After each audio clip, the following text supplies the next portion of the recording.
अस्सलाम वालेकुम नज़ीर साहब। वालेकुम मलिक साहब, क्या हाल है? ठीक हो? बड़ा अल्लाह दा करम सर। पिछली दफा ਜਿਹੜੀ ਅਸੀਂ ਗੱਪਸ਼ਪ ਲਾਈ ਹੈ ਡਬਲ ਸਵਾਰੀ ਚ, ਉਹ ਖਾਸ ਤੌਰ ਤੇ ਜਿਹੜੇ ਸਾਡੇ ਪੁਰਾਣੇ ਦੋਸਤ ਨੂੰ ਬੜਾ ਪਸੰਦ ਆਇਆ। ਔਰ अच्छा। ਮਨ ਇਸ ਤਰ੍ਹਾਂ ਲੱਗਦਾ ਕਿ ਕੁਝ ਨਵੇਂ ਸਬਸਕ੍ਰਾਈਬਰ ਜਾਂ ਨਵੇਂ ਵਿਊਅਰਸ ਹੀ ਸਾਨੂੰ ਜ਼ਰੂਰ ਮਿਲੇ ਨੇ, ਜਿਹੜੇ ਸਾਡੀ ਗੱਪਸ਼ਪ ਤੋਂ ਲੁਤਫਅੰਦੋਜ਼ ਹੋਏ ਨੇ। ਤੇ अच्छा। ਮੇਰਾ ਤਾਂ ਖਿਆਲ ਹੈ ਕਿ ਇੱਕ ਅੱਛਾ ਸਾਡਾ ਤਜਰਬਾ ਰਿਹਾ ਹੈ। ਤੇ ਤੁਹਾਡਾ ਫੀਡਬੈਕ ਕੈਸਾ ਰਿਹਾ ਸਰ? मैं मतलब अच्छा ही रिस्पांस मिलिया दोस्तां ने। कुछ ते दोस्त साढ़े कामन हैं, तुहानू पता है, ते कुछ ऐसे न जेह्ड़े मेरे कॉलेज जमाने ने, और कॉलेज तो हट के भी कुछ हैन बाज़ लोग। ते उन्हां वा भी मैं भेजिया सी और मैं आख्या सी सब्सक्राइब करो, उन्हां कीता है और अच्छा फीडबैक उन्हां दित्ता है। बल्कि राजा करामत साहब ने तो फोन आई सी कि यार ये सिलसिला जारी रखियो। मैं कहा जी देखो हुण कब तक जारी रहना है और किस तरह रहना है, क्योंकि मतलब है कि नाल जॉब भी है ते जिस तरह कुछ वक्त मिलना है ਅਸੀਂ ਕਰਨੇ ਆ ਤੇ ਅੱਜ ਓਵਰਆਲ ਜੀ, ਅੱਛਾ ਰਿਸਪਾਂਸ। ਜਮੀਲ ਸ਼ਾਹ ਸਾਹਿਬ ਬੜੀ ਸਜੈਸ਼ਨ ਵਗੈਰਾ ਦੇ ਰਹੇ ਸਨ, ਕਹਿ ਰਹੇ ਸਨ ਕਿ ਤੁਸੀਂ ਸਿਆਸਤ ਤੋਂ ਹਟ ਹੀ ਰਹੇ ਹੋ। ਜਿਤਨੇ ਵੀ ਫੋਰਮ ਐਂਡ ਡਿਸਕਸ਼ਨ ਸ਼ੁਰੂ ਕਰਦੇ ਨੇ, ਪਹਿਲੇ ਅਦਬ, ਲਿਟਰੇਚਰ ਔਰ ਲੋਕਾਂ ਦੇ ਆਮ ਮਸਾਇਲ ਦੀ ਗੱਲਬਾਤ ਹੁੰਦੀ, ਫਿਰ ਉਹਨਾਂ ਦੀ ਤਾਨ ਆ ਕੇ ਮਜ਼ਹਬ ਜਾਂ ਸਿਆਸਤ ਮੁੱਕਦੀ ਹੈ। ਮੈਂ ਉਹਨਾਂ ਦੱਸਿਆ ਕਿ ਨਹੀਂ, ਸਾਡਾ ਐਸਾ ਕੋਈ ਖਿਆਲ ਨਹੀਂ ਹੈ। ਅਗਰ ਕੋਈ ਜ਼ਿਮਨਨ ਗੱਲ ਆ ਸਕਦੀ ਹੈ ਰੋਜ਼ਾਨਾ ਦੇ ਮੌਜੂ ਜਾਂ ਗੱਪਸ਼ਪ ਵਿੱਚ, ਉਹ ਤੇ ਅਸੀਂ ਨਹੀਂ ਰੋਕ ਸਕਦੇ। ਲੇਕਿਨ ਸਾਡੀ ਕੋਸ਼ਿਸ਼ ਹੋਏਗੀ ਕਿ ਅਸੀਂ ਆਪਸ ਵਿੱਚ ਇੱਕ ਐਸਾ ਮਾਹੌਲ ਗੱਪਸ਼ਪ ਆਪਣੇ ਐਕਸਪੀਰੀਅੰਸ ਦੀ ਮੱਦੇਨਜ਼ਰ ਰੱਖਦੇ ਹੋਏ ਕੋਈ ਗੱਲਬਾਤ ਕਰਦੇ ਰਹੀਏ। ਔਰ ਮੇਰਾ ਨਹੀਂ ਖਿਆਲ ਕਿ ਸਾਨੂੰ ਵੀ ਪੋਲਿਟਿਕਸ 'ਚ ਜਾਣੇ ਦੀ ਜ਼ਰੂਰਤ ਹੈ ਜਾਂ ਪੋਲਿਟਿਕਸ 'ਤੇ ਡਿਸਕਸ। ਕਾਫੀ ਲੋਕ ਹਨ ਜਿਹੜੇ ਪੋਲਿਟਿਕਸ 'ਤੇ ਨਹੀਂ ਗੱਲਬਾਤ ਕਰ ਰਹੇ ਨੇ, ਔਰ ਸਾਡੇ ਆਪਣੇ ਬੜੇ ਮਸਾਇਲ ਹਨ। ਖਾਸ ਤੌਰ ਤੇ ਮੈਂ ਹੁਣ ਇੱਥੇ ਅਮਰੀਕਾ 'ਚ ਰਹਿ ਰਿਹਾ, ਤੇ ਜਿਹੜੇ ਐਕਸਪੈਟਰੀਏਟ ਹਨ ਉਹਨਾਂ ਦੇ ਕੀ ਮਸਾਇਲ ਹਨ, ਤੁਸੀਂ ਯੂਕੇ 'ਚ ਰਹਿ ਰਹੇ ਹੋ, ਉਹਨਾਂ ਦੇ ਕੀ ਮਸਾਇਲ ਹਨ, ਔਰ ਸਾਡੇ ਬੱਚੇ ਕਿਸ ਤਰ੍ਹਾਂ ਸਟਰਗਲ ਕਰ ਰਹੇ ਨੇ, ਸਾਡੀ ਸਟਰਗਲ ਕੀ ਹੈ, ਔਰ ਇੱਕ ਸ਼ਨਾਖਤ ਜਿਹੜੀ ਬਰਕਰਾਰ ਅਸਾਂ ਰੱਖਣੀ ਹੈ, ਅਸੀਂ ਉਸ ਤੇ ਡਿਸਕਸ ਕਰਾਂਗੇ। ਮੇਰਾ ਖਿਆਲ ਅੱਜ ਇਹ ਕਿ ਅਸੀਂ ਆਪਣੀ ਗੱਪਸ਼ਪ ਇਸ ਤਰ੍ਹਾਂ ਸ਼ੁਰੂ ਕਰੀਏ ਕਿ ਸਾਡੇ ਬੱਚੇ ਸਾਡੀ ਜ਼ੁਬਾਨ ਬੋਲ ਰਹੇ ਨੇ ਕਿ ਨਹੀਂ ਬੋਲ ਰਹੇ, ਉਹਨਾਂ ਆਪਣੀ ਸ਼ਨਾਖਤ ਜ਼ੁਬਾਨ ਦੇ ਹਵਾਲੇ ਨਾਲ ਕਾਇਮ ਰੱਖੀ ਕਿ ਨਹੀਂ ਰੱਖੀ ਹੈ, ਇਹਦੀ ਜ਼ਰੂਰਤ ਵੀ ਹੈ ਕਿ ਨਹੀਂ ਹੈ। ਇਸ ਕਿਸਮ ਦੇ ਮੌਜ਼ੂਆਤ ਤੇ ਗੱਲਬਾਤ ਕਰ ਲੈਂਦੇ ਹਾਂ। ਬਾਜ਼ ਅਵਤ ਲੋਕ ਸਮਝਦੇ ਨੇ ਕਿ ਅਸੀਂ ਮਾਦਰ ਪਿਦਰ ਆਜ਼ਾਦ ਹੋ ਕੇ ਆਪਣੀ ਪੁਰਾਣੀ ਇਕਦਾਰਾਂ ਛੋੜ ਕੇ ਅਸੀਂ ਮਾਡਰਨਾਈਜੇਸ਼ਨ ਦੀ ਤਰਫ ਜਾ ਰਹੇ ਹਾਂ। ਮਾਡਰਨਾਈਜੇਸ਼ਨ ਮੇਰੇ ਖਿਆਲ ਹੈ ਕੁਛ ਹੋਰ ਚੀਜ਼ ਹੈ। ਔਰ ਆਪਣੀ ਬੇਸਿਕਸਾਂ ਨਾਲ ਰੱਖਦੇ ਹੋਏ ਆ, ਆਪਣੀ ਮਾਦਰੀ ਜ਼ਬਾਨ ਨਾਲ ਰੱਖਦੇ ਹੋਏ ਆ, ਆਪਣੇ ਕਲਚਰਾਂ ਜੈਸਾ ਹੀ ਕਲਚਰ ਦੇ ਸਾਡੀਆਂ ਅੱਛੀਆਂ ਚੀਜ਼ਾਂ ਨੂੰ ਨਾ ਅਸੀਂ ਨਾਲ ਲੈ ਕੇ ਚੱਲ ਸਕਦੇ ਹਾਂ ਮਾਡਰਨਾਈਜੇਸ਼ਨ ਦੀ ਤਰਫ ਵੀ। ਔਰ ਇੱਕ ਪ੍ਰੈਗਮੈਟਿਕ ਗਰੋਥ ਜਿਹੜੀ ਹੈ ਉਹ ਮੇਰੇ ਖਿਆਲ ਜ਼ਿਆਦਾ ਬਿਹਤਰ ਹੈ ਬਜਾਏ ਕਿ ਮਾਦਰ ਪਿਦਰ ਆਜ਼ਾਦ ਗਰੋਥ ਦੇ। ਮੇਰਾ ਖਿਆਲ ਹੈ ਕਿ ਅੱਜ ਇਸ ਤਰ੍ਹਾਂ ਦੀ ਕੋਈ ਡਿਸਕਸ਼ਨ ਕਰਦੇ ਹਾਂ, ਤੁਸੀਂ ਵੀ ਆਪਣੇ ਕੋਈ ਖਿਆਲਾਤ ਦਾ ਇਜ਼ਹਾਰ ਕਰੋ। ਮਲਿਕ ਸਾਹਿਬ ਤੁਸਾਂ ਜਿਹੜੀ ਗੱਲ ਕੀਤੀ ਹੈ ਖਾਸ ਤੌਰ ਤੇ ਜ਼ਬਾਨ ਦੇ ਹਵਾਲੇ ਨਾਲ, ਉਹ ਇੱਥੇ ਮਸਲਾ ਤੇ ਵਾਕਈ ਹੈ। ਕਿਉਂਕਿ ਅਗਰ ਤੁਸੀਂ ਯੂਕੇ ਨਹੀਂ ਅੱਜ ਤੱਕ ਦੇਖੋ ਤੇ ਇੱਥੇ ਤਕਰੀਬਨ 2 ਮਿਲੀਅਨ 20 ਲੱਖ ਲੋਕ ਐਸੇ ਨੇ ਜਿਹੜੇ ਉਰਦੂ ਪੜ੍ਹਦੇ ਨੇ ਔਰ ਸਮਝਦੇ ਨੇ। लेकिन वो काफ़ी तंजीमां भी हैं और काफ़ी इनफरादी तौर पे भी लोग कोशिश कर रहे हैं उर्दू ने फ़रोग़ और इसे फैलाने ने। लेकिन मसला ये कि बच्चियां ना जिथे तक ताल्लुक है बच्चियां ना मसला ये हो गया है कि असी कोशिश तो कर रहे हैं उन्होंने सिखाने नहीं उर्दू। और मस्जिदां विच भी जिसले वो कुरान पढ़न जानन 2 साल ते वो मस्जिद विच भी उन्होंने सिखाई जानी है उर्दू। लेकिन मसला ये है कि वो बच्चे जिसले मस्जिद तू या घरों बाहर जाने या घरां विच भी जिसले वो बच्चे आपस विच बहने ते फिर ਉਹ ਉਹਨਾਂ ਦੀ ਜ਼ੁਬਾਨ ਫਸਟ ਜਿਹੜੀ ਹੈ ਉਹ ਅੰਗਰੇਜ਼ੀ ਹੋ ਜਾਣੀ ਹੈ। ਆਪਸ ਵਿੱਚ ਤੇ ਉਹ ਅੰਗਰੇਜ਼ੀ 'ਚ ਹੀ ਗੱਲ ਕਰਨੇ ਨੇ ਤੇ ਅਸੀਂ ਕੋਸ਼ਿਸ਼ ਕਰਨੇ ਆ ਕਿ ਸਾਡੇ ਨਾਲ ਉਹ ਉਰਦੂ 'ਚ ਗੱਲ ਕਰਨ। ਔਰ ਬੱਚੇ ਘਰਾਂ 'ਚ ਤੇ ਮੈਂ ਤੇ ਬੱਚਿਆਂ ਨਾਲ ਉਰਦੂ ਹੀ ਬੋਲਣਾ ਵਾ। ਤੇ ਮੈਜੋਰਿਟੀ ਜਿਹੜੀ ਇੱਥੇ ਅੱਗੇ ਪਿੱਛੇ ਲੋਕ ਹਨ ਉਹ ਉਹਨਾਂ ਨੇ ਘਰਾਂ 'ਚ ਪਠਵਾਰੀ ਬੋਲੀ ਜਾਣੀ ਹੈ ਜਾਂ ਪੰਜਾਬੀ ਬੋਲੀ ਜਾਣੀ ਹੈ। ਤੇ ਉਹ ਬੱਚੇ ਪਠਵਾਰੀ ਪੰਜਾਬੀ ਦੇ ਘਰੋਂ ਹੀ ਸਿੱਖ ਕੇ ਆਣੇ ਨੇ। ਲੇਕਿਨ ਮਾਂ-ਪਿਓ ਨਾਲ ਜਾਂ ਦਾਦੇ-ਦਾਦੀ ਨਾਲ, ਨਾਨੇ-ਨਾਨੀ ਨਾਲ ਜਿਸਲੇ ਉਹ ਗੱਲ ਕਰਨੇ ਤੇ ਉਹ ਕੋਈ ਟੁੱਟੀ-ਫੁੱਟੀ ਉਰਦੂ ਜਾਂ ਪੰਜਾਬੀ ਪਠਵਾਰੀ ਬੋਲ ਲੈਂਦੇ ਨੇ। ਲੇਕਿਨ ਜਿਸਲੇ ਉਹ ਆਪਸ ਵਿੱਚ ਬੱਚੇ ਬਹਿਣੇ ਨੇ, ਆਪਸ ਵਿੱਚ ਉਹਨਾਂ ਦੀ ਮਹਿਫਲ ਹੋਣੀ ਹੈ ਤੇ ਉਹ ਫਿਰ ਉਹਨਾਂ ਦੀ ਇੰਗਲਿਸ਼ ਵਿੱਚ ਚੱਲਣੀ ਹੈ। ਤੇ ਬਾਕੀ ਇਹ ਵੇ ਕਿ ਬੱਚੇ ਕੁਛ ਫੈਮਲੀਆਂ ਨੇ ਬੱਚੇ ਐਸੇ ਹਨ ਜਿਨ੍ਹਾਂ ਜ਼ਿਆਦਾ ਤਵੱਜੋ ਦਿੱਤੀ ਹੈ। ਜਿਸ ਤਰ੍ਹਾਂ ਮੈਂ ਆਪਣੇ ਬੱਚੇ बड़े फ्लुएंट उर्दू बोल रहे हैं मेरे बच्चे और थोड़ा बहुत टूटी फूटी लिख भी लेने। लेकिन असल मसला जो है वो ज्यादा प्रॉब्लम होना होनी है पढ़ने में और लिखने में। ते ਟੁੱਟੀ ਫੁੱਟੀ बाकी ਤੋਂ ਤਾਂ ਯਾਦ ਇਹ ਆਇਆ ਨਿਗਰ ਸਾਹਿਬ ਤੋਂ ਇੱਕ ਲਤੀਫਾ ਸੁਣਾਉਂਦਾ ਕਿ ਮੇਰੇ ਬ੍ਰਦਰ ਇਨ ਲਾ ਜਿਹੜੇ ਅੱਜ ਕੱਲ੍ਹ ਤੇ ਤੁਹਾਡੇ ਕੋਲ ਯੂਕੇ 'ਚ ਹੀ ਹਨ। ਤੇ ਅਸੀਂ ਜਦੋਂ ਬਚਪਨ ਦੀ ਸਨ ਤੇ ਇੱਕ ਦਿਨ ਉਹ ਆਏ ਸਾਡੇ ਘਰ ਦੇ, ਸਾਡੇ ਪੜੋਸ ਦੇ ਵਿੱਚ ਇੱਕ ਨਵਾਂ ਸਕੂਲ ਖੁੱਲ ਗਿਆ ਤੇ ਉਹਦਾ ਨਾਂ ਸਾਨੂੰ ਕਹਿ ਕੇ ਕਹਿੰਦੇ ਕਿ ਯਾਰ ਇਹ ਬੰਦੇ ਦੇ ਬੜੇ ਪੜ੍ਹੇ ਲਿਖੇ, ਸਕੂਲ ਵੀ ਨਾ ਖੋਲ ਲਿੱਤਾ, ਲੇਕਿਨ ਇਹਨਾਂ ਸਕੂਲ ਦਾ ਨਾਮ ਬੜਾ ਅਜੀਬ ਰੱਖਿਆ ਹੈ। ਔਰ ਅਸੀਂ ਪੁੱਛਿਆ ਕਿ ਕਿਸ ਸਕੂਲ ਦਾ ਨਾਂ ਉਹਨਾਂ ਰੱਖ ਦਿੱਤਾ ਹੈ ਕਿ ਜਿਹੜੀ ਤੁਹਾਨੂੰ ਅਜੀਬ ਲੱਗ ਰਿਹਾ? ਉਹ ਕਹਿੰਦੇ ਇਹਨਾਂ ਆਪਣੇ ਸਕੂਲ ਦਾ ਨਾਂ ਮਹੂਸ਼ ਪਬਲਿਕ ਸਕੂਲ ਰੱਖ ਦਿੱਤਾ ਹੈ। ਉਹ ਅੱਛਾ। ਬੇਸਿਕਲੀ ਮੈਵਿਸ਼ ਪਬਲਿਕ ਸਕੂਲ ਸੀ ਜਿਸ ਨੂੰ ਮਹੂਸ਼ ਪੜ੍ਹਦੇ ਨੇ। ਤੇ ਇਹ ਤੇ ਅੱਜ ਕੋਲੋਂ ਮੈਂ ਤੁਹਾਨੂੰ 25-30 ਸਾਲ ਪਹਿਲੇ ਦੀ ਗੱਲ ਸੁਣਾ ਰਿਹਾ ਕਿ ਉਦੋਂ ਵੀ ਹਾਂ ਜਿਹੜੇ ਅਸੀਂ ਪੰਜਾਬੀ ਸਪੀਕਰ ਹਾਂ, ਸਾਡੇ ਵਾਸਤੇ ਉਰਦੂ ਦਾ ਜਿਹੜਾ ਐਕਸੈਂਟ ਹੈ ਉਹ ਅਡਾਪਟ ਕਰਨਾ ਬੜਾ ਮੁਸ਼ਕਲ ਹੈ। ਹਾਂ ਬਿਲਕੁਲ। ਔਰ ਆਮ ਤੌਰ ਤੇ ਤੁਸੀਂ ਮੇਰੇ ਨਾਲ ਡਿਸਕਸ ਕਰਦੇ ਰਹਿੰਦੇ ਹੋ ਕਿ ਬਾਜ਼ ਔਕਾਤ ਲੋਕ ਅੱਜ ਕੱਲ੍ਹ ਤੇ ਮੈਂ ਉਹ ਦਿਨ ਇੱਕ ਬੜਾ ਮਸ਼ਹੂਰ ਵੱਡਾ ਪਾਕਿਸਤਾਨ ਜਿਹੜਾ ਚੈਨਲ ਹੈ ਉਹਦਾ ਖਬਰਾਂ ਵਾਲਾ ਜਿਹੜਾ ਬੰਦਾ ਹੈ ਉਹ ਸੁਣਾ ਰਿਹਾ ਹੈ ਕੋਈ ਸ਼ੇਰ, ਔਰ ਉਸ ਸ਼ੇਰਾਂ ਅਲਾਮਾ ਇਕਬਾਲ ਦੇ ਨਾਲ ਮਨਸੂਬ ਕਰ ਰਿਹਾ ਹੈ। ਔਰ ਆਮ ਤੌਰ ਤੇ ਮੈਂ ਹਾਂ ਫੇਸਬੁੱਕ ਤੇ ਜਾਂ ਟਵਿੱਟਰ ਤੇ ਲੋਕ ਅਲਾਮਾ ਇਕਬਾਲ ਦੇ ਇਸ਼ਾਰ ਲਿਖਦੇ ਰਹਿੰਦੇ ਨੇ ਜਿਹੜਾ ਅਲਾਮਾ ਇਕਬਾਲ ਨਾਲ ਖੁਦ ਵੀ ਨਹੀਂ ਪਤਾ ਹੈ ਕਿ ਮੈਂ ਕਦੋਂ ਲਿਖੇ ਨੇ। ਤੇ ਕੁਝ ਉਸ ਸਹੀ ਹੈ। ਹਵਾਲੇ ਨਾਲ ਗੱਲ ਹੋ ਜਾਏ ਕਿ ਸ਼ਾਇਦ ਅਸੀਂ ਅਦਬ ਤੋਂ ਵੀ ਦੂਰ ਹਾਂ, ਜਾਂ ਜਿਹੜਾ ਲਿਟਰੇਚਰ ਸਾਡਾ ਜ਼ਰੂਰੀ ਸੀ ਪੜ੍ਹਨਾ ਦੇਖਣਾ, ਸ਼ਾਇਦ ਉਹਦੀ ਕਮੀ ਵੀ ਰਹਿ ਗਈ ਹੈ ਕਿ ਅਸੀਂ ਉਹਦਾ ਮੁਤਾਲਾ ਕਮ ਹੋਇਆ ਤੇ ਇਹ ਜ਼ੁਬਾਨ ਦੇ ਮਾਮਲਾਤ ਸ਼ੁਰੂ ਹੋਏ ਸਾਡੇ ਵਾਸਤੇ। ਅਸਲ ਵਿੱਚ ਸੋਸ਼ਲ ਮੀਡੀਆ ਲੋਕ ਕਿਤਾਬ ਤੋਂ ਦੂਰ ਹਟ ਗਏ ਨਾ ਸੋਸ਼ਲ ਮੀਡੀਆ ਦੀ ਵਜ੍ਹਾ ਨਾਲ। ਔਰ ਸੋਸ਼ਲ ਮੀਡੀਆ ਤੇ ਜੋ ਕੁਝ ਰਤਬੋ ਯਾਬਸ ਹੋਣਾ ਹੈ ਉਹ ਤੁਹਾਨੂੰ ਪਤਾ ਹੀ ਹੈ ਕਿ ਉੱਥੋਂ ਲੋਕ ਪਿਕ ਕਰਕੇ ਅੱਗੇ ਫਿਰ ਉਸਾ ਫੈਲਾਣਾ ਸ਼ੁਰੂ ਕਰ ਦਿੰਦੇ ਨੇ ਔਰ ਤਹਿਕੀਕ ਨਹੀਂ ਕਰਨੇ, ਤਸਦੀਕ ਨਹੀਂ ਕਰਨੇ। ਇਹ ਕੁਝ ਅਰਸਾ ਟ੍ਰੈਂਡ ਪਹਿਲੇ ਫਰਾਜ਼ ਨਾਲ ਚੱਲਿਆ ਸੀ ਯਾਰ, ਜਿਹੜਾ ਸ਼ੇਰ ਹੈ ਉਹ ਫਰਾਜ਼ ਨੇ ਮੱਥੇ, ਫਿਰ ਫੈਜ਼ ਨਾ ਹੁਣ ਅੱਜ ਕੱਲ ਇਕਬਾਲ ਨਾ ਚੱਲਿਆ ਹੈ। ਤੇ ਇਹ ਬੜਾ ਉਹ ਦੌਰ ਪੀਟੀਵੀ ਵਾਲਾ ਜਿਹੜਾ ਸੀ ਨਾ ਜਿੱਥੇ ਜ਼ੁਬਾਨ ਬਿਆਨ ਨਾਲ ਬੜਾ ਖਿਆਲ ਰੱਖਾ ਜਾਣਾ ਸੀ, ਤਲਫੁਜ਼ ਨਾਲ ਬੜਾ ਖਿਆਲ ਰੱਖਾ ਜਾਣਾ ਸੀ, ਉਹ ਖਤਮ ਹੋ ਗਿਆ। ਮੈਂ ਵੀ ਇੱਕ ਤੁਹਾਨੂੰ ਚੈਨਲ ਦੀ ਮਿਸਾਲ ਦੇਣਾ, ਮਸ਼ਹੂਰ ਚੈਨਲ ਹੈ ਔਰ ਉਹ ਉਸ ਤੇ ਬੜਾ ਅਰਸਾ ਇੱਕ ਇਸ਼ਤਿਹਾਰ ਚੱਲਦਾ ਰਿਹਾ कि दर्रा खैबर सूबा केपी का मशहूर दुर्रा है। ठीक है, मैं वो दुर्रा तो तकिया नहीं ਤੇ ਅਗਰ ਦੁਰੇ ਔਰ ਦਰੇ ਵਿੱਚ ਤੈਨੂੰ ਫਰਕ ਪਤਾ ਲੱਗੇ ਯਾਰ ਤੇ ਫਿਰ ਤੂੰ ਉਸ ਸਹੀ ਤਲਫੁਜ਼ ਨਾਲ ਪੇਸ਼ ਕਰੇ ਯਾਰ। ਤੇ ਅੱਜ ਕੱਲ ਮੈਂ ਤੇ ਉਹ ਜਿਹੜਾ ਤੁਸੀਂ ਹਵਾਲਾ ਦਿੱਤਾ ਇਕਬਾਲ ਨੇ ਸ਼ੇਰ ਗਲਤ ਟੀਵੀ ਤੇ, ਮੈਂ ਤੇ ਉਸ ਤੇ ਕਮੈਂਟ ਵੀ ਕੀਤਾ ਸੀ ਟਵਿੱਟਰ ਤੇ ਕਿ ਇਹ ਇਕਬਾਲ ਨਾਲ ਤੇ ਹੋ ਨਹੀਂ ਸਕਣਾ, ਇਹ ਕਿਸੇ ਬਾਲੇ ਨਾ ਸ਼ੇਰ ਹੋ ਸੀ।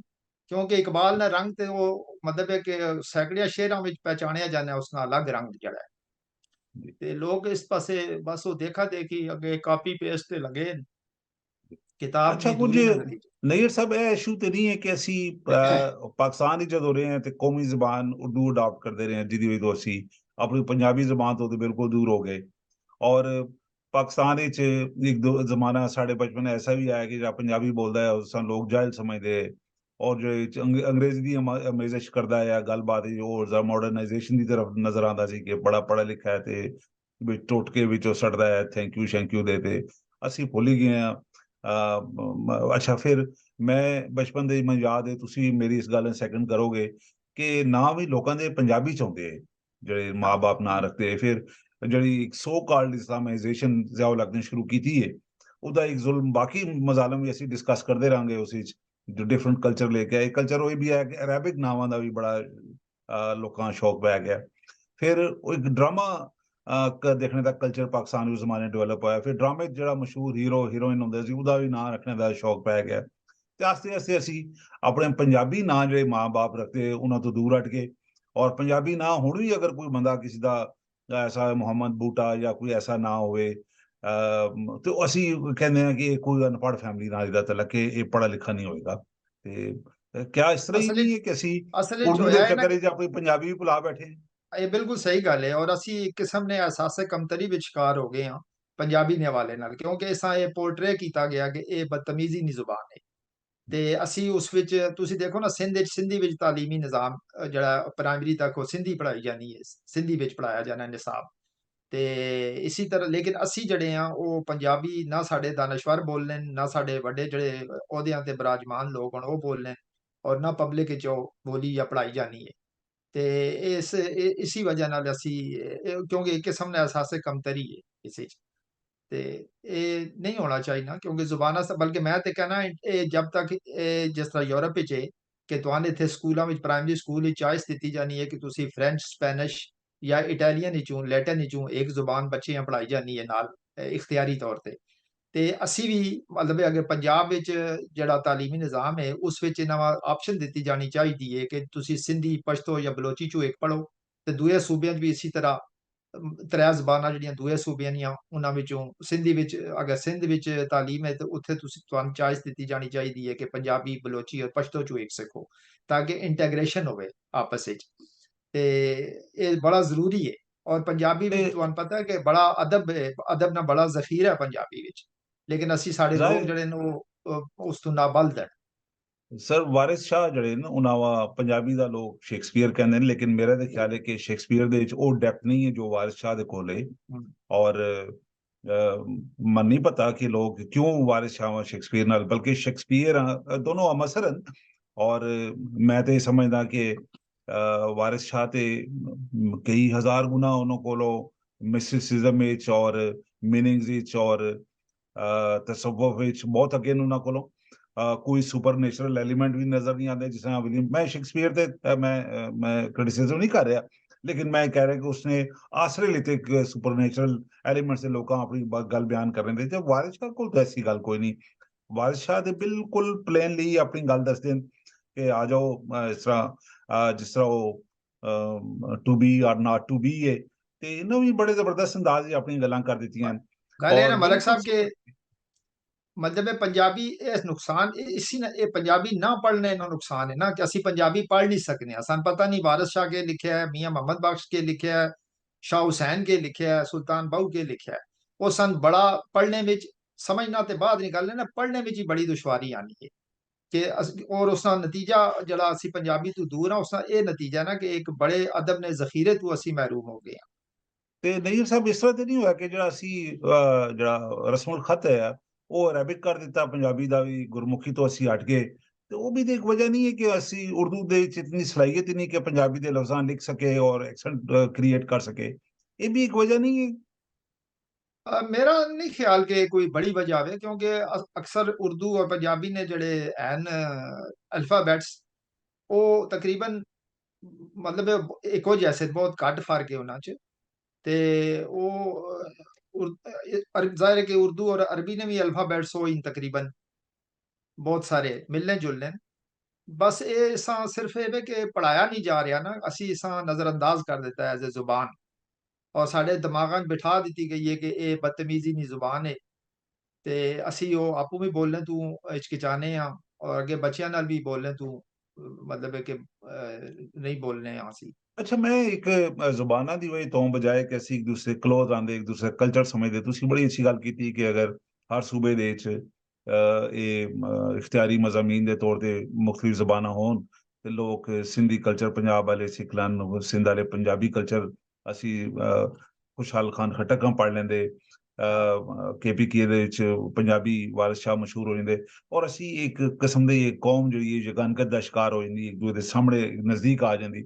ਲੇਕਿਨ ਅਸੀਂ ਦੇਖਿਆ ਕਿ ਇਹ ਕਤਰ ਵਿੱਚ ਜਿਹੜਾ ਢਾਕਾ ਫਾਲ ਹੈ ਉਹਦੇ ਪਿੱਛੇ ਵੀ ਸ਼ਾਇਦ ਉਰਦੂ ਜ਼ਬਾਨ ਉੱਥੇ ਰਾਜ ਕਰਨੇ ਉਹਨਾਂ ਜ਼ਬਰਦਸਤੀ ਪੜ੍ਹਾਉਣ ਦੀ ਕੋਸ਼ਿਸ਼ ਕੀਤੀ ਗਈ ਸੀ। ਅਮਰੀਕਾ ਦੇ ਵਿੱਚ ਹਰ ਕਿਸਮ ਦੀ ਜ਼ਬਾਨ ਜਿਹੜੀ ਉਹ ਉਹਨਾਂ ਦੀ 13-14 ਦੇ ਕਰੀਬ, ਕੈਨੇਡਾ ਦੇ 13-14 ਜ਼ਬਾਨਾਂ ਜਿਹੜੀਆਂ ਉਹਨਾਂ ਦੀਆਂ ਸਰਕਾਰੀ ਤੌਰ ਤੇ ਲੈਂਗੁਏਜਸ ਹਨ। ਅਸੀਂ ਉਦੋਂ ਵੀ ਨਹੀਂ ਕਰ ਸਕੇ ਕਿ ਬੰਗਾਲੀ ਔਰ ਉਰਦੂਆਂ ਨੈਸ਼ਨਲ ਜ਼ਬਾਨ ਕਰ ਦਿੰਦੇ ਜਾਂ ਤਮਾਮ ਜਿਹੜੀਆਂ ਸਾਡੀਆਂ ਜ਼ਬਾਨਾਂ ਨੂੰ ਸਭਾ ਨੈਸ਼ਨਲ ਜ਼ਬਾਨ ਕਰ ਦਿੰਦੇ ਤਾਂ ਕੋਈ ਹਰਜ ਨਹੀਂ ਸੀ, ਕੋਈ ਐਸਾ ਜ਼ੁਲਮ ਵਾਲੀ ਗੱਲ ਨਹੀਂ ਸੀ। ਲੇਕਿਨ ਹੁਣ ਮਨ ਇਸ ਤਰ੍ਹਾਂ ਲੱਗਦਾ ਹੈ ਕਿ ਅਸੀਂ ਜ਼ੁਬਾਨ ਦੀ ਬੁਨਿਆਦ ਤੇ ਇੱਕ ਦੂਸਰੇ ਨਾਲ ਨਫ਼ਰਤ ਵੀ ਸ਼ੁਰੂ ਕਰ ਦਿੱਤੀ ਹੈ। ਸਿੰਧੀ ਬੋਲਣੇ ਦੇ ਬਾਰੇ ਸਾਡੇ ਪੰਜਾਬ ਇੱਕ ਹੋਰ ਖਿਆਲਾਤ ਹੁੰਦੇ ਨੇ ਜਾਂ ਪਸ਼ਤੋ ਸਪੀਕਿੰਗ ਉਹਦੇ ਬਾਰੇ ਅਸੀਂ ਕੁਛ ਹੋਰ, ਇਹ ਕਿਸਮ ਦੀ ਅਸੀਂ ਰੇਸ਼ਲ ਪ੍ਰੋਫਾਈਲਿੰਗ ਨਹੀਂ ਕਰ ਦਿੱਤੀ। ਮੈਂ ਆਮ ਸੌਰੀ ਬਿਲਕੁਲ ਕਿ ਮੈਂ ਕ੍ਰਿਮਨੋਲੋਜਿਸਟ ਹਾਂ, ਮੈਂ ਬਾਜ਼ਕਾਤ ਐਸੇ ਲਫ਼ਜ਼ ਬੋਲ ਜਾਂਦਾ, ਲੇਕਿਨ ਮਨ ਇਸ ਤਰ੍ਹਾਂ ਲੱਗਦਾ ਹੈ ਕਿ ਅਸੀਂ ਕਹਿੰਦੇ ਯਾਰ ਇਹ ਪੰਜਾਬੀ ਹੈ, ਯਾਰ ਇਹ ਉਹ ਹਜ਼ਾਰੇ ਦੀ, ਇਹ ਗੁਜਰਾਤ ਦੀ, ਉਸ ਦੀ ਜ਼ੁਬਾਨ ਤੋਂ ਐਕਸੈਂਟ ਤੋਂ ਅਸੀਂ ਇੱਕ ਖਾਸ ਮੀਨਿੰਗ ਔਰ ਇੱਕ ਖਾਸ ਕੈਰੈਕਟਰ ਉਹਦਾ ਜ਼ਾਹਿਰ ਬਣਾ ਨਹੀਂ ਇਹ ਲੈਂਦੇ। ਤੁਸਾਂ ਸਹੀ ਗੱਲ ਕੀਤੀ ਹੈ ਤੁਸਾਂ ਕਿ ਲਿਸਾਨੀ ਤਾਸੁਬ ਜਿਹੜਾ ਹੈ ਬੜਾ ਇੱਕ ਵਜ੍ਹਾ ਹੈ ਸਾਡੀ ਇੱਕ ਦੂਜੇ ਨਾਲ ਜਿਹੜੀਆਂ ਨਫ਼ਰਤਾਂ ਮੁਲਕ ਵਿੱਚ ਜਾਂ ਵੈਸੇ ਵੀ ਔਰ ਮਸ਼ਰਕੀ ਪਾਕਿਸਤਾਨ ਦੀ ਲਾਦਗੀ ਦੀ ਮੇਨ ਵਜ੍ਹਾ ਹੀ ਇਹੀ ਸੀ ਇਹ ਲਿਸਾਨੀ ਤਾਸੁਬ ਜਿਹੜਾ ਉੱਥੇ ਜ਼ੁਬਾਨ ਨੇ ਮਸਲੇ ਤੇ ਫਸਾਦਾਤ ਹੋਏ ਸਨ 1900 ਮੇਰੇ ਖਿਆਲ 51-52 ਚ ਹੋਏ ਸਨ ਜਾਂ ਸ਼ਾਇਦ ਪਹਿਲੇ 50 ਚ ਹੋਏ ਸਨ ਤੇ ਉੱਥੇ ਕੁਝ ਲੋਕ ਵੀ ਜਿਹੜੇ ਢਾਕਾ ਯੂਨੀਵਰਸਿਟੀ ਨੇ ਸ਼ਹੀਦ ਹੋਏ ਸਨ ਸਟੂਡੈਂਟਸ ਉਹ ਮਸਲਾ ਇਹ ਹੀ ਸੀ ਔਰ ਉਰਦੂ ਰਾਬਤੇ ਦੀ ਜ਼ੁਬਾਨ ਦੀ ਹੱਦ ਤੱਕ ਰਹਿਣੇ ਚਾਹੀਦੀ ਸੀ ਔਰ ਪਹਿਲੇ ਦਿਨ ਤੋਂ ਬੰਗਾਲੀਆਂ ਨਾਲ ਕੌਮੀ ਜ਼ੁਬਾਨ ਦੂਸਰੀ ਰੱਖਣੀ ਚਾਹੀਦੀ ਸੀ ਕਿਉਂਕਿ ਉਹ ਮੈਜੋਰਟੀ ਦੀ ਜ਼ੁਬਾਨ ਸੀ ਉਹਨਾਂ ਨਾਲ ਰਾਈਟ ਸੀ ਉਹ ਤੇ ਅਸਾਂ ਉਸ ਤੋਂ ਉਹ ਨਹੀਂ ਉਹਨਾਂ ਨਾਲ ਰਾਈਟ ਉਹਨਾਂ ਵਾ ਦਿੱਤੇ ਤੇ ਜਿਸ ਦਾ ਨਤੀਜਾ ਫਿਰ 71 ਵਿੱਚ ਨਿਕਲਿਆ ਤੇ ਹੁਣ ਵੀ ਸਾਡਾ ਕੁਝ ਨਹੀਂ ਗਿਆ ਲੇਕਿਨ ਸਾਡੇ ਜਿਹੜੇ ਅਰਬਾਬੇ حکومت انہوں نے توجہ ہی انہاں مسائل دا نہیں ہونی، وہ اور ہی چکراں 'ਚ لگے ہونے۔ ਮਨ ਅਗਰ ਨਈਅਰ ਸਾਹਿਬ ਇੱਕ ਇਜਾਜ਼ਤ ਦਿਓ ਤੇ ਮੈਂ ਇੱਕ ਗੱਲ ਕਰਦਾ ਕਿ ਤਕਰੀਬਨ 1905 ਜਾਂ 1910 ਦੇ ਦਰਮਿਆਨ ਅਲਾਮਾ ਸਾਹਿਬ ਨੇ ਇੱਕ ਨਜ਼ਮ ਇੱਕ ਨਿਆ ਸ਼ਵਾਲਾ ਦੇ ਨਾਲ ਲਿਖੀ ਸੀ। ਤੁਸੀਂ ਬੜੇ ਸ਼ੌਕ ਨਾਲ ਪੜ੍ਹਦੇ ਹੋ, ਸਾਨੂੰ ਵੀ ਬੜਾ ਅਟਰੈਕਟ ਕਰਦੀ ਹੈ। ਔਰ ਉਸ ਵਕਤ ਦੀ ਸੋਚ ਐਸੀ ਨਹੀਂ ਸੀ ਕਿ ਅਸੀਂ ਅਲਾਮਾ ਇਕਬਾਲ ਸਾਹਿਬ ਦੀ ਸ਼ਾਇਦ ਅਗਰ ਉਹ ਨਜ਼ਰ ਪੜ੍ਹੀਏ ਤੇ ਅਸੀਂ ਉਹ ਇੱਕ ਕੌਮੀ ਨਜ਼ਰੀਏ ਦੀ ਗੱਲ ਕਰ ਰਹੇ ਨੇ, ਇੱਕ ਹਿੰਦੁਸਤਾਨ ਦੀ ਗੱਲ ਕਰ ਰਹੇ ਨੇ। ਉਸ ਵਕਤ ਵਕਤ ਦੇ ਨਾਲ ਜ਼ਾਹਿਰ ਹੈ ਕਿ ਜੀਓਪੋਲਿਟੀਕਲ ਜੋ ਹਾਲਾਤ ਸਨ ਉਹਨਾਂ ਨੇ ਪਾਕਿਸਤਾਨ ਦੀ ਕ੍ਰੀਏਸ਼ਨ ਦੀ ਤਰਫ ਚਲੇ ਗਏ। ਔਰ ਕੁਝ ਲੋਕਾਂ ਦਾ ਖਿਆਲ ਅੱਛਾ ਹੋਇਆ, ਕੁਝ ਲੋਕਾਂ ਦਾ ਨਹੀਂ। ਅਸੀਂ ਉਸ ਬਹਿਸ ਵਿੱਚ ਨਹੀਂ ਜਾਂਦੇ, ਲੇਕਿਨ ਅਸੀਂ ਫਿਰ ਉਹ ਪੰਜਾਬੀ ਔਰ ਇੱਕ ਜ਼ੁਬਾਨ ਦੇ ਇੱਕ ਹਵਾਲੇ ਦੇ ਨਾਲ, ਸ਼ਗਾਨਕਤ ਦੇ ਨਾਲ, ਮੁਹੱਬਤ ਦੇ ਹਵਾਲੇ ਨਾਲ ਗੱਲ ਕਰਦੇ ਹਾਂ ਕਿ ਸੱਚ ਕਹਿ ਦੂੰ ਐ ਬ੍ਰਾਹਮਣ ਘਰ ਤੂੰ ਬੁਰਾ ਨਾ ਮਾਨੇ, ਤੇਰੇ ਸਨਮ ਕਦੋਂ ਕੇ ਬੁੱਤ ਹੋ ਗਏ ਪੁਰਾਣੇ। ਕਿ ਜੋ ਇੱਕ ਪੁਰਾਣੀ ਸੋਚ ਚਲੀ ਆ ਰਹੀ ਸੀ ਨਫ਼ਰਤ ਦੀ, ਉਸੋਂ ਖਤਮ ਕਰਨਾ ਚਾਹੁੰਦੇ ਸਨ। ਉਹ ਮਜ਼ਹਬ ਦੀ ਦੇਖੋ ਇੱਕ ਜ਼ੁਬਾਨ ਜਿਹੜੀ ਏ ਉਹਦੇ ਪਿੱਛੇ ਇਹ ਨਹੀਂ ਹੁੰਦਾ ਕਿ ਮਜ਼ਹਬ ਕੇ ਉਹ ਰਾਬਤੇ ਦੀ ਇੱਕ ਟੂਲ ਹੁੰਦਾ ਹੈ ਔਰ ਉਹਦੇ ਮੁਤਾਬਕ ਤੁਸੀਂ ਇੱਕ ਦੂਸਰੇ ਨੂੰ ਸਮਝਣ ਦੀ ਕੋਸ਼ਿਸ਼ ਕਰਦੇ ਹੋ। ਔਰ ਮੇਰਾ ਇਹ ਖਿਆਲ ਸੀ ਕਿ ਉਦੋਂ ਜਦੋਂ ਉਹਨਾਂ ਨਿਆ ਸ਼ਵਾਲਾ ਲਿਖੀ ਉਹਦੇ ਵਿੱਚ ਵੀ ਉਹਨਾਂ ਦੇ ਖਿਆਲਾਤ ਐਸੇ ਸਨ ਅਲਾਮਾ ਸਾਹਿਬ ਦੇ ਕਿ ਸਾਨੂੰ ਨਫ਼ਰਤ ਖਤਮ ਕਰਕੇ ਮੁਹੱਬਤ ਦਾ ਕੋਈ ਟੂਲ ਢੂੰढਣਾ ਚਾਹੀਦਾ ਹੈ। ਮੁਹੱਬਤ ਇੱਕ ਦੂਸਰੇ ਨਾਲ ਕ੍ਰੀਏਟ ਕਰੀਏ ਔਰ ਇੱਕ ਰਾਬਤੇ ਦੀ ਐਸੀ ਬੁਨਿਆਦ ਰੱਖ ਦਈਏ ਸ਼ਵਾਲਾ ਜਾਂ ਇੱਕ ਐਸਾ ਸਕੂਲ ਆਫ ਥਾਟ ਕ੍ਰੀਏਟ ਕਰ ਦਈਏ ਜਿੱਥੇ ਪਿਆਰ ਦੀ ਗੱਲ ਹੋਏ, ਜਿੱਥੇ ਨਫ਼ਰਤ ਦੀ ਗੱਲ ਕੋਈ ਨਾ ਹੋਏ, ਦੂਸਰੇ ਨੂੰ ਨੀਚੇ ਦਿਖਾਣੇ ਦੀ ਗੱਲ ਨਾ ਹੋਵੇ। ਤੇ ਥੋੜਾ ਜਿਹਾ ਅਗਰ ਉਸ ਹਵਾਲੇ ਨਾਲ ਤੁਸੀਂ ਥੋੜਾ ਜਿਹਾ, ਕਿਉਂਕਿ ਤੁਸੀਂ ਮਾਸ਼ਾਅੱਲਾ ਇੱਕ ਅਦਬੀ ਘਰਾਣੇ ਦਾ ਤੁਹਾਡਾ ਤਲਕ ਹੈ, ਤੁਹਾਡਾ ਆਪਣਾ ਹੀ ਜ਼ੌਕ ਲਿਟਰੇਚਰ ਦਾ ਬਹੁਤ ਬੁਲੰਦ ਹੈ। ਅਸੀਂ ਚਾਹੁੰਦੇ ਹਾਂ ਕਿ ਥੋੜਾ ਜਿਹਾ ਇਸ ਗੱਲ ਥੋੜਾ ਜਿਹਾ ਅਥੈਂਟੀਕੇਟ ਕਰੀਏ ਕਿ ਤਾਰੀਖੀ ਹਵਾਲੇ ਦੇ ਨਾਲ ਵੀ ਕਿ ਜਿਹੜੀ ਸਾਡੀ ਅੱਜ ਗੱਪਸ਼ਪ ਹੈ ਇਹ ਕਿਆ ਸਹੀ ਰੁਖ ਤੇ ਜਾ ਰਹੀ ਕਿ ਨਹੀਂ ਜਾ ਰਹੀ। ملک صاحب تساں بڑی صحیح گل کیتی ہے، اور میرا خیال ہے تھوڑا جا چونکہ اقبال دی نظم ہوتے اسی گل پہ کر رہے ہیں، تو ہن تھوڑا جا اگر اردو وچ ہو جاوے تے او زیادہ بہتر ہے۔ جی بالکل بالکل سر۔ تے نیاش والا جو نظم ہے اقبال کی، یہ جو 1900 مارچ 1905 میں یہ پہلی دفعہ مخزن رسالے میں شائع ہوئی تھی، اور مخزن رسالے میں یہ اس کے 16 اشعار تھے، لیکن بانگ درا میں جو شامل ہے اس میں 9 اشعار ہیں، تو اقبال نے 10 اشعار اس میں سے پھر نکال دیے تھے۔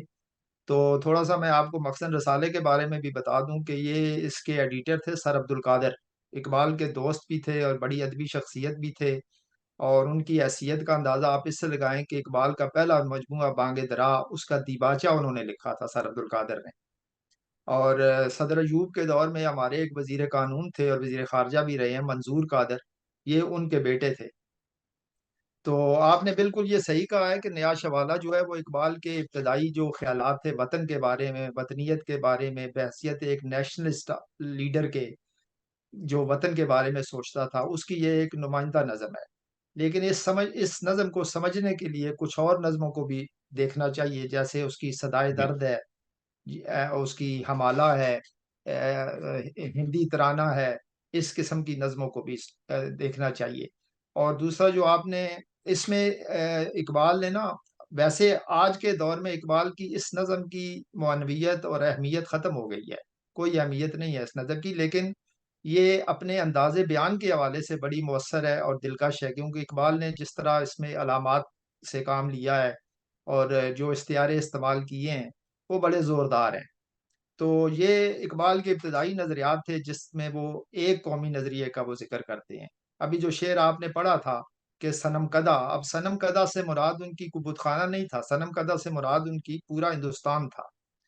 اور اسی طرح انہوں نے جو حالانکہ اس میں ایک قومی نظریے کی طرف انہوں نے کافی زور دیا ہے کہ دونوں قوموں کو اپنے اختلافات، مذہبی تفرقات، تعصبات سے جی بلند ہو کر ایک قوم کی حیثیت سے آگے بڑھنا چاہیے، لیکن بعد میں وہ پھر مایوس ہو گئے قائد اعظم کی طرح، جس طرح انہیں بھی ایک زمانے میں the ambassador of Hindu Muslim unity کہا جاتا تھا، لیکن بعد میں وہ بھی پھر دو قومی نظریے کی طرف آئے، اور اقبال بھی 1930 میں اسی نتیجے پر پہنچے کہ یہ ممکن نہیں ہے۔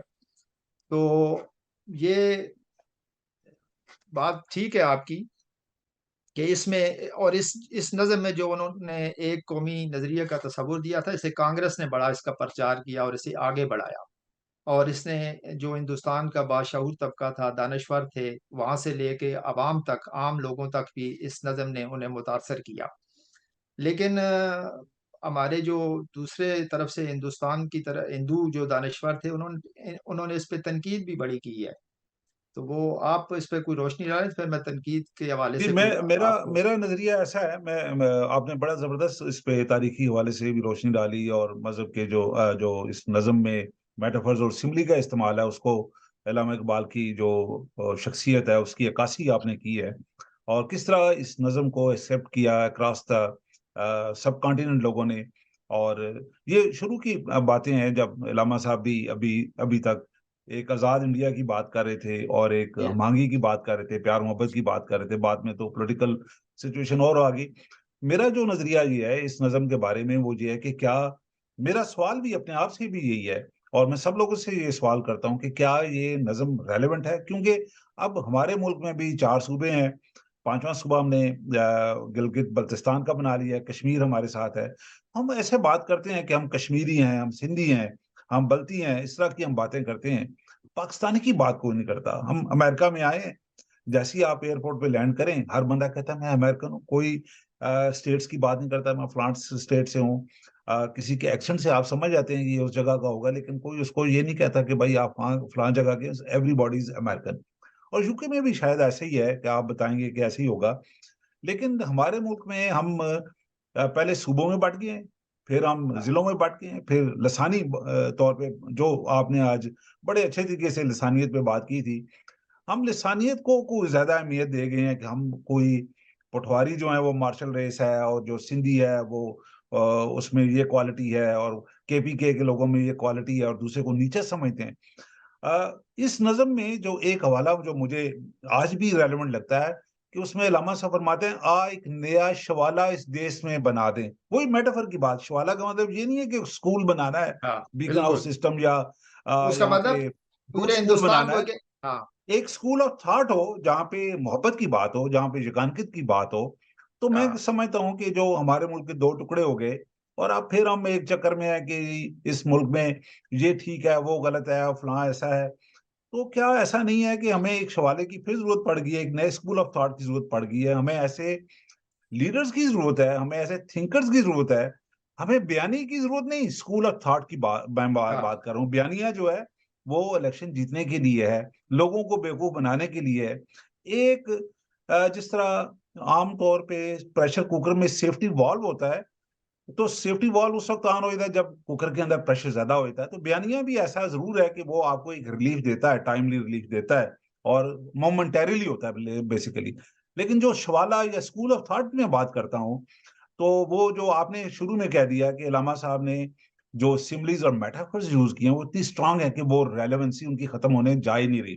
ظاہر ہے ایک بڑا تھنکر ہے، ایک سوچ ہے اس شخص کی، اس کو علامہ یا جو اس کی ایک پذیرائی ہے اکراس دا ورلڈ، جو اس کی تھاٹ کو سمجھا جاتا ہے.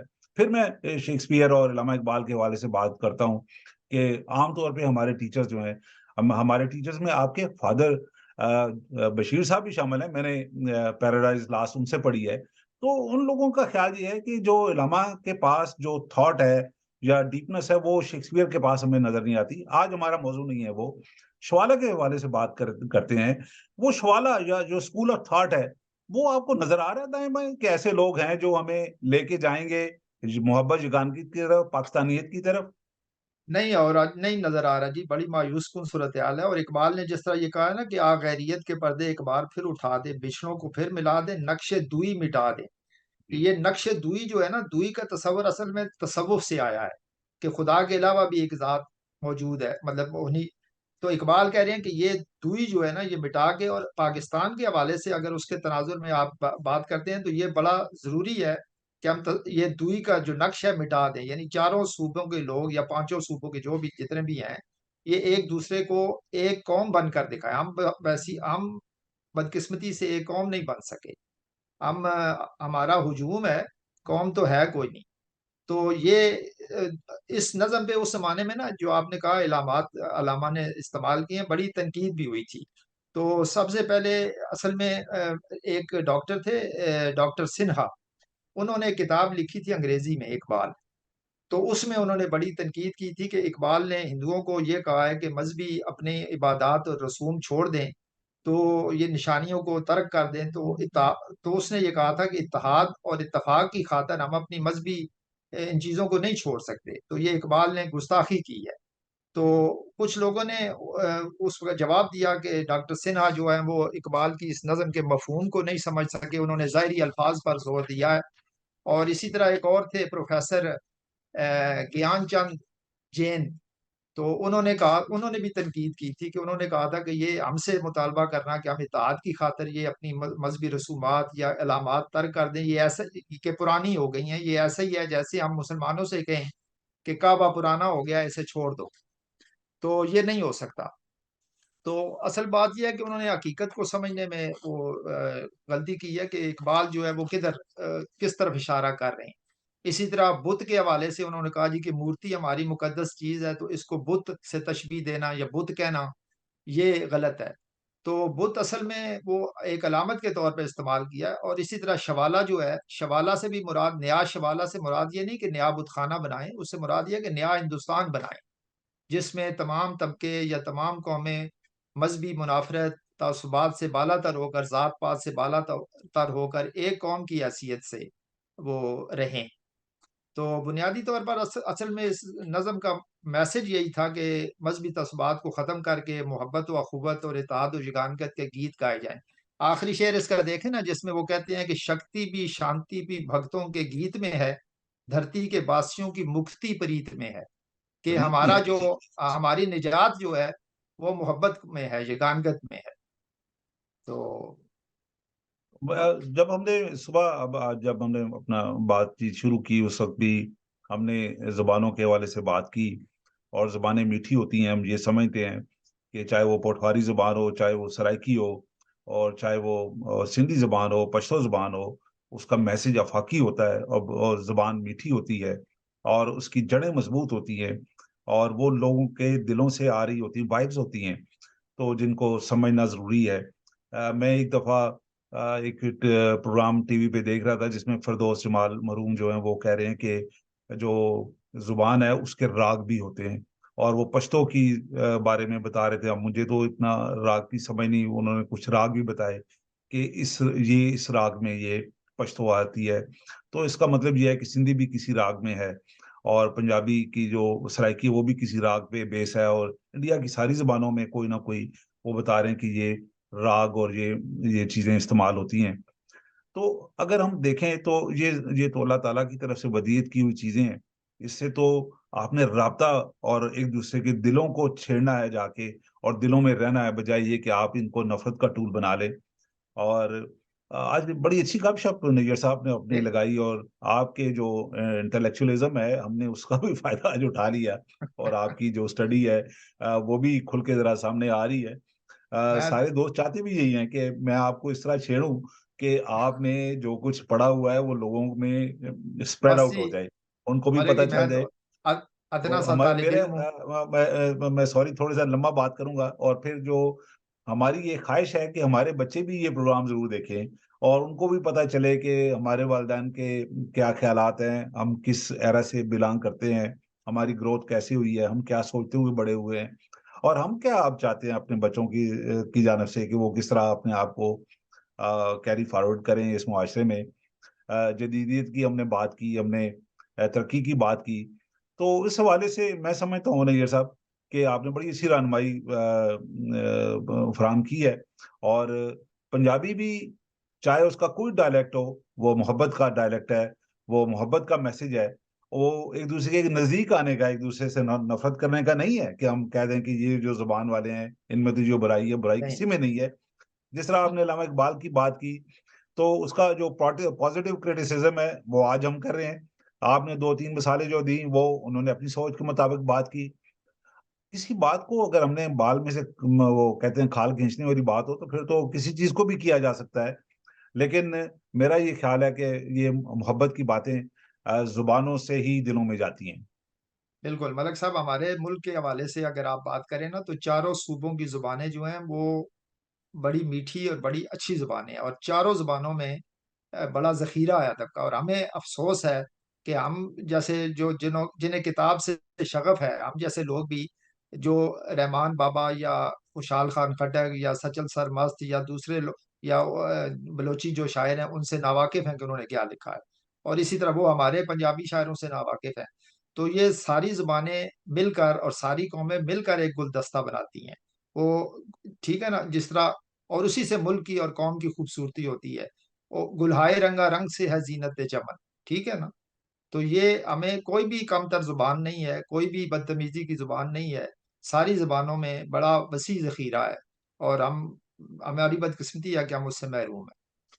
تو بہرحال کوشش کرتے ہیں کہ اپنے طور پر ہم کہ بچوں کو بھی کچھ اپنی کم از کم قومی زبان تو سکھائیں، اور اسی طرح انہیں ادھر کتاب سے رشتہ جوڑیں ان کا، کیونکہ کتاب جو ہے اس کی اہمیت سوشل میڈیا کے باوجود اپنی جگہ موجود ہے، تو اسے کم نہیں کیا جا سکتا۔ کتاب ٹھیک ہے، اب جب تک کتاب ہاتھ میں نہ ہو اس کے پڑھنے کا مزہ بھی نہیں آتا۔ جی بہت شکریہ سر، آج گپ شپ کا یقین کریں مجھے بہت مزہ آیا، انشاءاللہ جو لوگ ہمارے پروگرام میں شامل ہوں گے ان کو بھی آج اس کا مزہ ضرور آئے گا، اور میں امید کرتا ہوں کہ یہ ہماری ڈبل سواری جو ہے یہ مزید مراحل جو ہے انشاءاللہ، ہمیں مزید نہیں، سفر جو ہے ہمارا بالکل خوشگوار سفر جو ہے ڈبل سواری پہ چلتا رہے گا۔ بڑا اچھا پروگرام تھا، اور آپ کی دانش سے بھی مستفید ہوئے ہیں ہم بھی، اور میں بھی، اور لوگ جو سنیں گے وہ بھی۔ نہیں، مذاق کی بات نہیں ہے، میں پتا ہے کہ آپ بھی ان لوگوں میں سے ہیں جو کہ کتاب سے رشتہ رکھتے ہیں۔ بہت شکریہ نیئر صاحب، آج کا بہت پروگرام شکریہ آپ جی۔ کے محبت کے پیغام پہ، اور یہ جو ایک لائن آپ نے گلدستے والی پڑھی ہے ایک دفعہ پھر پڑھ دیں، پھر اس پہ اس خوبصورت نوٹ پہ پروگرام کو ختم کرتے ہیں سر۔ مصرع ایک شعر کا، گلہائے رنگا رنگ سے ہے زینت چمن، کہ بہت چمن کی شکریہ۔ زینت جو ہے وہ گلہائے رنگا رنگ سے ہے، ایک رنگ کے پھول ہوں تو وہ زینت کا باعث نہیں بنتے، آپ خوبصورتی کا بالکل باعث صحیح نہیں بنتے۔ فرما رہے ہیں سر، میں پورا ایگری کرتا ہوں آپ کے ساتھ، اور ہمارے دیکھنے والے دوست بھی اس سے ایگری کریں گے۔ اپنا بہت خیال رکھیں، آپ کے بہت قیمتی شکریہ، وقت کا بہت شکریہ، اور اگلی ڈبل سواری میں پھر کوئی انشاءاللہ ایک اچھے موضوع کے ساتھ آئیں گے۔ اللہ حافظ۔ انشاءاللہ۔ اوکے، اللہ حافظ۔